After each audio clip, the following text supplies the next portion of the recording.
So why would you want a relationship? Why does anybody want a relationship?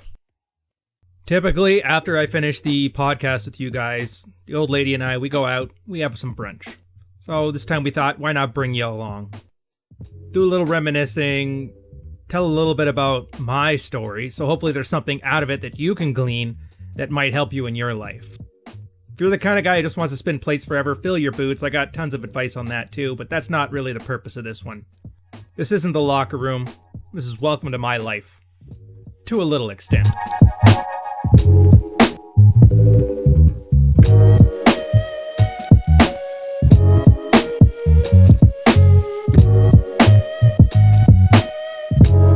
Now, I'm not going to say this comes without any effort or mindset changes or mental models on your part. We all know that's not the case.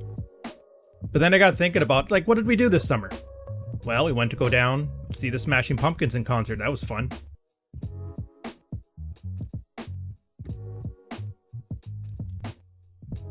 Man, Billy got old. James got old. It's weird. As a kid, I never wanted anything more than to head down to that stuff. But now that I'm there, it's thank God they can shred, because middle-aged men, pot bellies, sitting out there shredding. Even went to a little smaller venue, Big Sugar. Last time I saw these guys was when I went to the Molson Canadian house party in the Rockies, and yeah, they aged too. I guess it's a lot of things, like our mental models, the way we think about things when we grow up, they kind of go away, but right now I got a great relationship with a great girl, and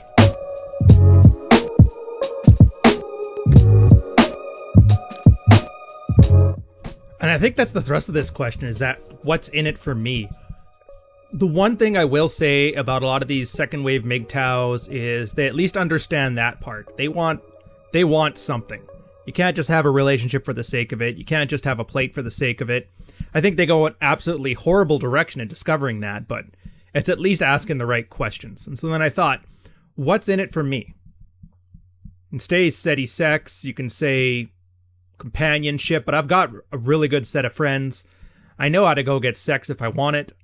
That's not even the issue. But there's a certain... Actually, you know what? I think I know what'll explain it better. Wait, is that Nickelback? Oh, man. The Canadian Walk of Fame, absolutely hilarious sometimes. So I'm going to tell two stories, and I think these stories will make the point I'm trying to make better than I could by just rambling on here. Different girl I was dating at the time. I'm sitting there with my best friend and his then fiancée, soon to be wife. She was in the private sector. She was doing, I want to say project management, one of those businessy type functions. He was in the military with me, and she was just casually bringing up a conversation with the girl I was with, talking about how she enjoyed that he had that stable, committed paycheck, never changed, so she could take professional risks. Since then, she's gone on to make more money than just about anybody in this space will ever see year to year in their lifetime. I mean, since we've left, he's done the same. He's making more than about 90% of people here will ever make. And I'm not saying money is the reason for it, but I think that illustrates a really good point. And it's kind of the same as me. I left my corporate thing. I had the 6-figure salary, all that stuff. And then I realized I wasn't really enjoying it. It's not about following your passions. It's about getting rid of stuff in my life that is a net detriment. And that's when I got into my story, which reflects that and taught me a lot that I should have learned long ago. My girl was the same way to some extent. When I decided to get posted to Montreal, I essentially was moving across the country, building a whole new friend space, only because my job at the military had been kind of boring, and so this was kind of like my last-ditch effort to see if it would be worthwhile to stick around or not. 30 seconds later, she's in, moving across the country, taking professional risks, and her current company that she worked for completely screwed her over. But since then, she's actually been able to make moves, and now she's doing very well. As far as it goes, she's about as close to a strong independent woman as you could possibly get.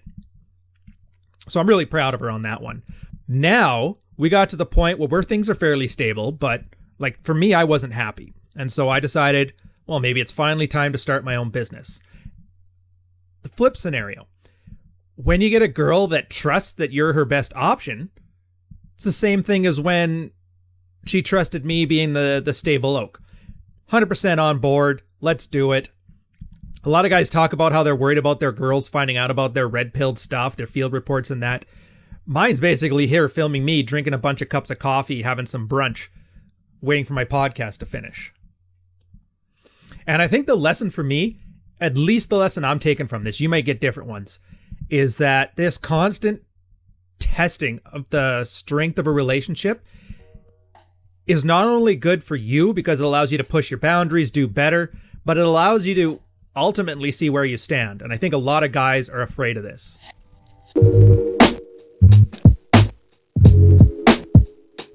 I mean, there's a ton of guys out there who are walking on absolute eggshells with their women because they think, if I do this, she's gonna leave me. If I decide to leave my job because it's giving me an ulcer, she's probably gonna leave me. If I do this, she's gonna leave me. If I do this, she'll stop having sex with me. Everybody knows kind of some variation of this story where it's almost like they need her permission to do anything. And I don't like that neutering of man thing. And I don't think the girl likes it either. Even if they say they do, even if they complain, I think that's just neuroticism coming out of the woodwork. I'll put this out here. If you're in a position where one thing you do causes the breakdown of your relationship, well, then you're not in a relationship. You're in a holding pattern while she looks for something better. And while she's looking for something better, she may as well get paid for her trouble. So for me, it's not about the sex. I can get sex. It's not about the companionship because I've already got friends. There's something kind of neat though, having a counterweight to you. Because you see a lot of single guys, and I know that's the joke. When guys hit 40, they become unmarriageable. And I think there's some truth to that. I've been watching Roosh do his thing lately, and I think I see why.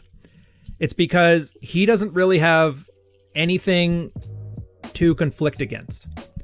He can all up and grow a beard, change his plans, move back from the Ukraine, go to the States, get banned from the UK. There's no counterweight there. There's no person that decides that he is their best option. And I think there's some value to that as a guy because we're very good at deluding ourselves and believing our own hype. Having said that, if you're at a point where you want to do some crazy thing, but you have enough value that a girl is willing to go along with it, or at least won't break up with you over it, it lets you know that there's something there. There's potential, there's talent. It's not about the girl. This could be any girl. Single guys get this too to an extent. The guy who can always find himself a girl to spend the night with, he can move to a different city and find it there. The part I like is its domain dependence. It's an old pickup term about guys who were only good at bar games, so they didn't day game, or they had to drink in order to hit on girls, or they only knew online dating and they couldn't talk to them in real life. Take that domain dependence and apply it to a relationship. If you can do something and a girl goes along with it because it's her best option, with the inference that if she doesn't want to go along with it, somebody else clearly will, then it gives you that feedback cycle. Life's really full of feedback cycles if you're willing to take it. Guys have a bit of a harder time with this because generally nobody gives a shit about men, and that's fine. Nobody really should until we accomplish things. But there's a certain reward to somebody who believes in you to the extent that your potential is good enough. And I think that's a very rewarding experience. And from a relationship standpoint, it's been one of the parts that I enjoy the most. Now, don't get me wrong. If my move across the country, if my decision to leave the military, if me leaving corporate and deciding to start this as a business, if none of this stuff worked, if all of this stuff was her deciding that she didn't want to be with me, that's fine. I'm still going to do it. And then the problem with that is that's not really a goal. Like, I'm not going to tell a guy to get into a relationship so you can have a soundboard to ping off of to see if your business ideas are great or if the moves you're going to make get like wham and approved. That's not really the point of it. As a man, you really don't have a choice. You need feedback. And that's why I hate the guys who live in their head. It's ever since the pickup days where guys would invent these elaborate routines, but they'd never try them. or guys in relationships, they'd never do risky things because they're worried about pissing off their girl. You see, like, it's the same coherent theme running through everything. It's about aversion to loss and the inability to trust the feedback loops of the world.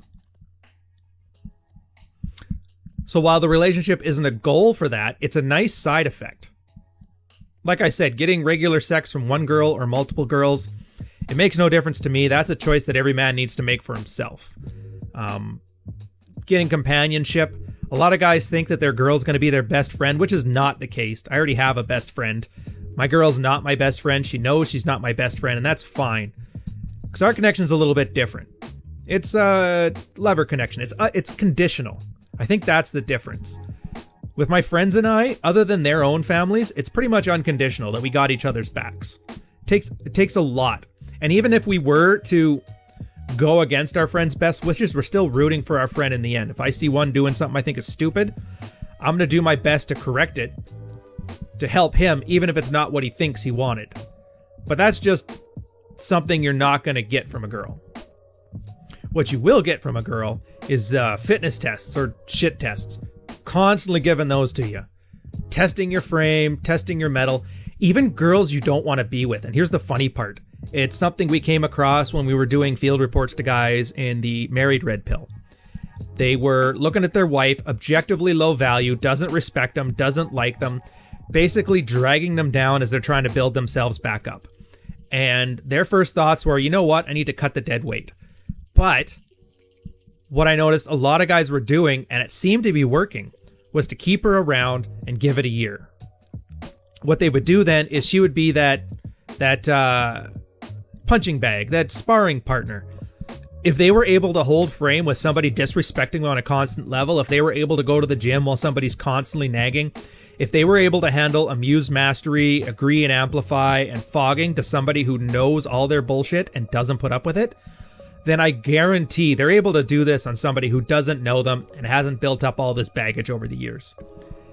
There's something about women. They're extremely difficult until they're not. I guess that's like Atlas. He didn't ask for a lighter load, he just asked for broader shoulders. And then as you get better at dealing with women, women don't really bother you anymore.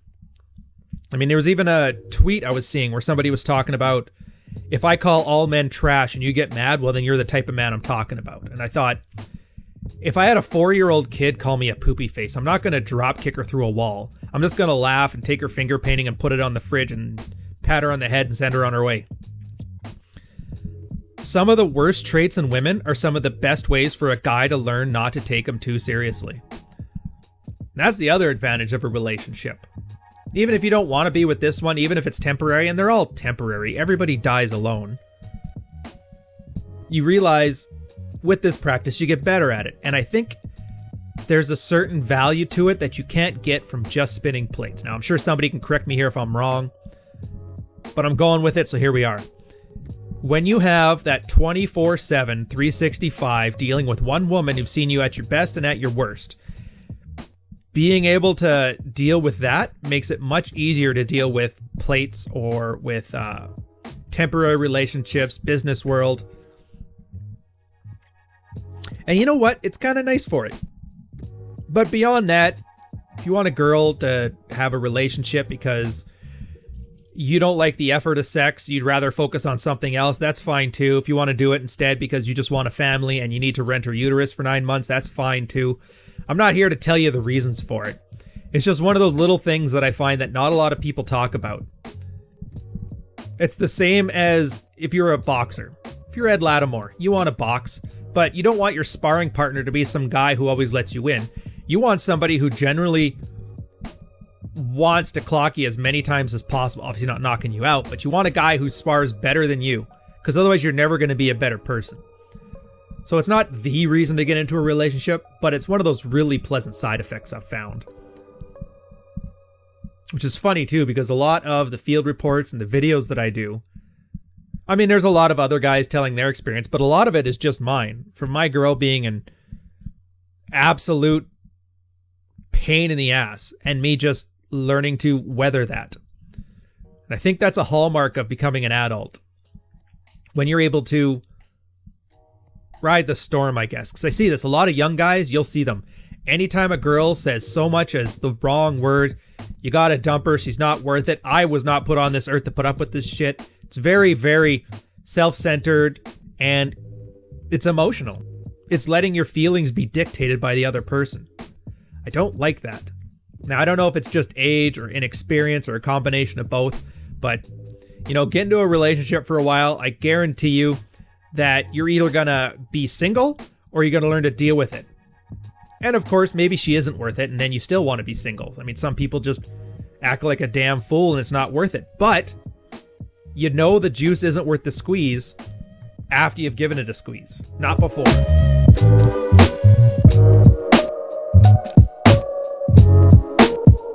So now we're at the point where we just sit around, wander around town, have some brunch, have some good times, go and see concerts.